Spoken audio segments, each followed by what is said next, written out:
नमस्कार बच्चों, आज हम करेंगे पाठ 2। पाठ 2 है आपका पिता का पत्र पुत्री के नाम। ये पत्र जो है पंडित जवाहरलाल नेहरू जी ने अपनी बेटी इंदिरा गांधी के लिए लिखा था। पंडित जवाहरलाल नेहरू जी को तो आप सभी जानते हैं, ठीक है। वो भारत के प्रथम प्रधानमंत्री रहे हैं। उन्होंने ये पत्र अपनी बेटी इंदिरा गांधी को लिखा था जब इंदिरा गांधी जो थी 10 साल की थी। और इस पत्र में उन्होंने जो भाषा का प्रारंभिक रूप है कि भाषा का उद्भव कैसे हुआ, उसका कैसे विकास हुआ, उसके बारे में बताने के लिए उन्होंने ये पत्र लिखा था। और इस पत्र को अनुवादित किया था, मतलब इस पत्र का जो अनुवाद किया था वो मुंशी प्रेमचंद जी द्वारा किया गया है। तो देखेंगे सबसे पहले यह भी जाने जवाहरलाल नेहरू जी ने ये पत्र पुत्री इंदिरा को तब लिखा था जब वे 10 साल की थी। इंदिरा गांधी भारत की प्रथम महिला प्रधानमंत्री थी। उनकी माता का नाम कमला नेहरू था। हिंदी को 14 सितंबर 1949 को भारत की राजभाषा की उपाधि प्राप्त हुई थी। तभी से 14 सितंबर को हिंदी दिवस के रूप में मनाया जाता है। अब देखेंगे जवाहरलाल नेहरू द्वारा इंदिरा गांधी को लिखा गया ये पत्र हिंदी के प्रसिद्ध कवि लेखक मुंशी प्रेमचंद द्वारा अनुलिखित है। इस पत्र में भाषा के आरंभिक रूप, लिखावट और गिनती के बारे में बताया गया है। जैसा कि मैंने आपको स्टार्टिंग में बताया था, इस पत्र में पंडित जवाहरलाल नेहरू जी ने इंदिरा गांधी को भाषा के आरंभिक रूप की, भाषा का आरंभ कैसे हुआ, कैसे लोगों ने से लिखना शुरू किया, कैसे वे अपनी बातचीत को एक दूसरे के समक्ष रखते थे, इसके बारे में बताया है। देखिए प्रिय इंदु, किस तरह से नेहरू जी ने पत्र लिखा था। हमें मालूम है कि जानवरों की भी कुछ बोलियां होती हैं। तुमने बाज आदि जानवरों की अजीब आवाजें भी सुनी होंगी, जो डर जाने पर अपने भाई बंधुओं को किसी खतरे की खबर देने के लिए मुंह से निकालते हैं। शायद इसी तरह आदमियों में भी भाषा की शुरुआत हुई होगी। जब वे किसी चीज को देखकर डर जाते होंगे और दूसरों को उसकी खबर देना चाहते होंगे तो वे भी खास तरह की आवाजें निकालते होंगे। जैसा कि इसमें बताया गया है कि जो जानवर होते हैं उनकी भी अजीब अजीब आवाजें होती हैं। हर एक जानवर की अपनी आवाज होती है।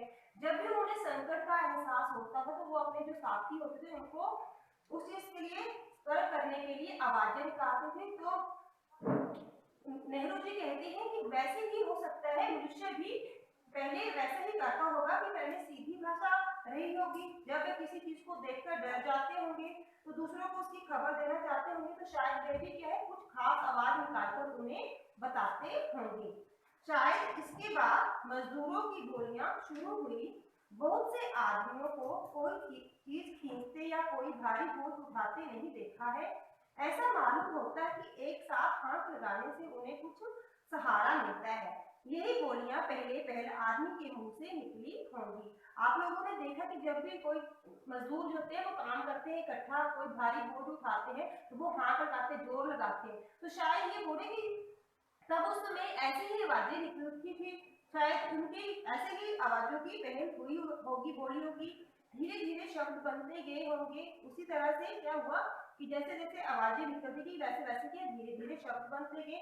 जैसे पानी, आग, घोड़ा, भालू आदि। पहले शायद सिर्फ नाम ही थे, क्रियाएं नहीं थी। अगर कोई आदमी यह कहना चाहता होगा कि मैंने भालू देखा है तो वह एक शब्द भालू कहता होगा और बच्चों की तरफ इशारा करता होगा। उस वक्त बहुत कम बातचीत होती होगी। धीरे धीरे भाषा तरक्की करने लगी। पहले छोटे छोटे वाक्य पैदा हुए, फिर बड़े बड़े। किसी जमाने में भी शायद सभी जातियां की एक ही भाषा ना थी, लेकिन कोई जमाना ऐसा जरूर था जब बहुत सी तरह तरह की भाषाएं ना थी।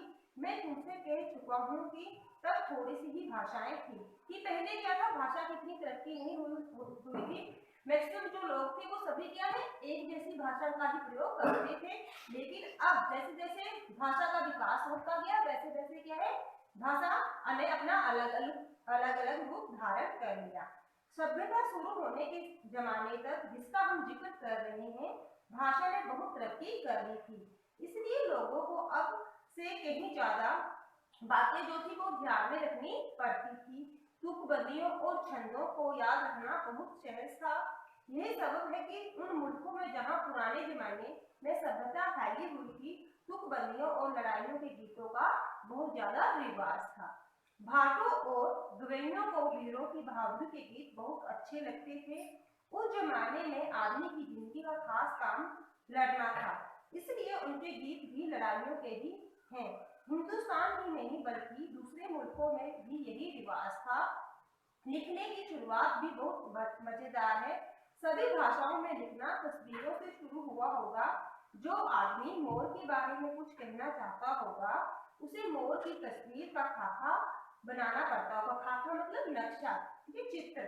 हाँ, उस तरह कोई बहुत ज्यादा ना लिख सकता होगा। धीरे धीरे तस्वीरें सिर्फ निशानियां रह गई होंगी। इसके बहुत दिनों बाद पीछे वर्णमाला निकली होगी, उसका रिवाज हुआ होगा। इससे लिखना बहुत सहज हो गया। अदद और गिनती का लिखना भी बड़े मार्के की बात रही होगी। गिनती के बगैर कोई रोजगार करने का ख्याल भी नहीं किया जा सकता था। जिस आदमी ने गिनती निकाली वह बड़ा दिमाग वाला या बहुत होशियार आदमी रहा होगा। तो इसमें नेहरू जी ने इंदिरा गांधी जी को बताया है कि पहले क्या था, भाषा का बहुत कम प्रयोग होता था और जो मैक्सिमम लोग थे वो क्या थे, एक ही भाषा का प्रयोग करते थे। लेकिन जैसे जैसे भाषा की तरक्की होती गई, भाषा ने अपना अलग अलग से रूप धारण कर लिया।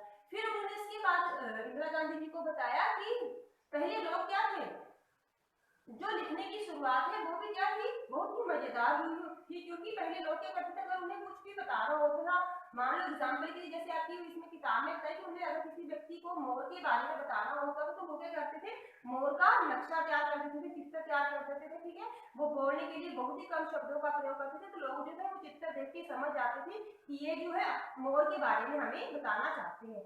फिर उन्होंने कहा कि जैसे जैसे लिखने की शुरुआत हुई, उसके बाद क्या हुआ, गिनती का भी आरंभ हुआ। गिनती का आरंभ किसने किया ये इन्होंने नहीं बताया है, इसमें बस ये बताया है कि कोई बहुत ही होशियार और दिमाग वाला आदमी होगा जिसने क्या था, गिनती को तैयार किया था। क्योंकि आपको पता है कि बिना गिनती के हम कोई भी हिसाब जो वो नहीं कर सकते हैं।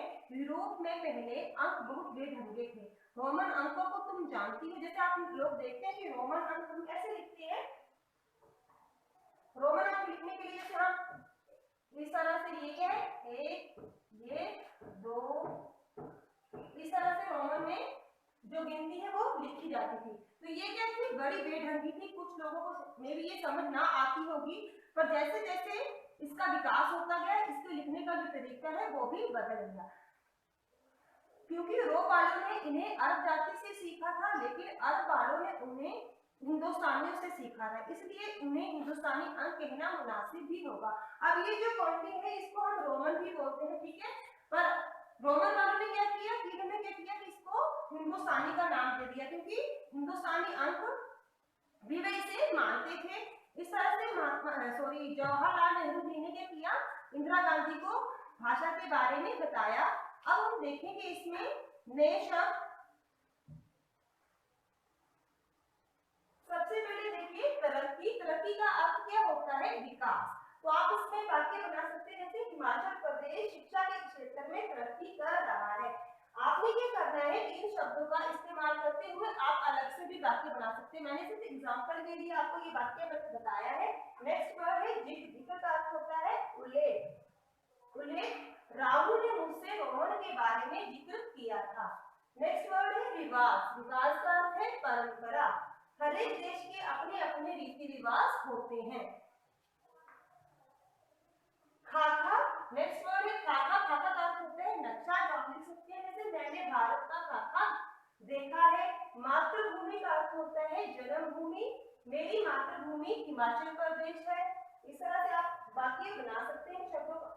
मुनासिब, मुनासिब का अर्थ है उचित।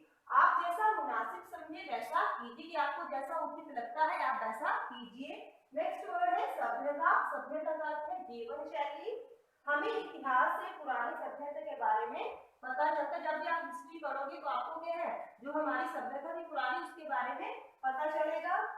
नेक्स्ट वर्ड है मार्का। मार्का का अर्थ होता है छाप। आपने देखा होगा कोई भी वस्तु जब तैयार होती है तो जो भी कंपनी उसे बनाती है, जिस भी कंपनी ने वो प्रोडक्ट तैयार किया तो उसके ऊपर उसका मार्का लगा होता है। तो आप वस्तु पर उसके द्वारा बनाई गई कंपनी का मार्का लगा होता है।